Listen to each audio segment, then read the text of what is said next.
pembangunan itu belum berfokuskan pada daerah-daerah kecil. Daerah-daerah kecil. Artinya kita melihat bahwa di daerah-daerah kabupaten maupun distrik itu pembangunan masih kurang. Masih minim sekali kurang. Oke. Seharusnya itu pembangunan yang harus diperhatikan itu adalah pembangunan dari kampung ke kota. Sekarang ini sudah harus kita ubah cara kita bekerja, pemerintah bekerja itu pembangunan yang harus dilakukan itu harus pembangunan dari kampung ke kota.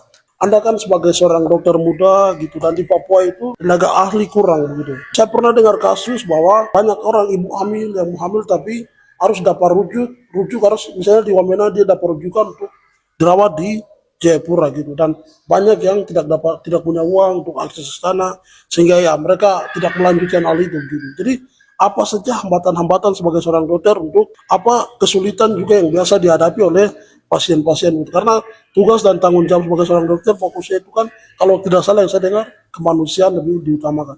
Itu gimana pandangan Anda gitu? Tidak bisa dipungkiri lagi bahwa kasus-kasus seperti begitu masih banyak di Papua, khususnya di daerah yang terpencil. Kembali lagi kita melihat bahwa keterbatasan akses, keterbatasan infrastruktur, fasilitas yang kurang memadai. Kalau kami sebagai tenaga kesehatan, profesi kami sebagai tenaga kesehatan, kami siap ditempatkan di mana saja, kami siap bekerja di mana saja, asalkan fasilitas kesehatan, rumah sakit, puskesmas harus memiliki fasilitas yang baik, memadai. Dan ini harus tugas pemerintah gitu. Ya, ini adalah tugas pemerintah pusat maupun tugas pemerintah daerah, provinsi, kabupaten, dan kota. Ya, provinsi, kabupaten, dan kota harus benar-benar memperhatikan ini. Jadi kita bekerja untuk masyarakat. Kita harus benar-benar kerja dengan hati. Jadi kenapa sampai di daerah itu banyak kasus seperti begitu, karena kembali lagi pada infrastruktur yang kurang. Kemudian fasilitas yang masih belum lengkap, belum memadai di puskesmas maupun di rumah sakit. Kemudian juga membutuhkan dokter-dokter khusus, dokter-dokter spesialis yang masih kurang. Kita di Papua ini juga sangat membutuhkan dokter spesialis. Kami berharap itu bahwa pemerintah itu harus benar-benar memperhatikan putra-putri daerah asli, bahwa apalagi sekarang kita sudah memiliki Otsus.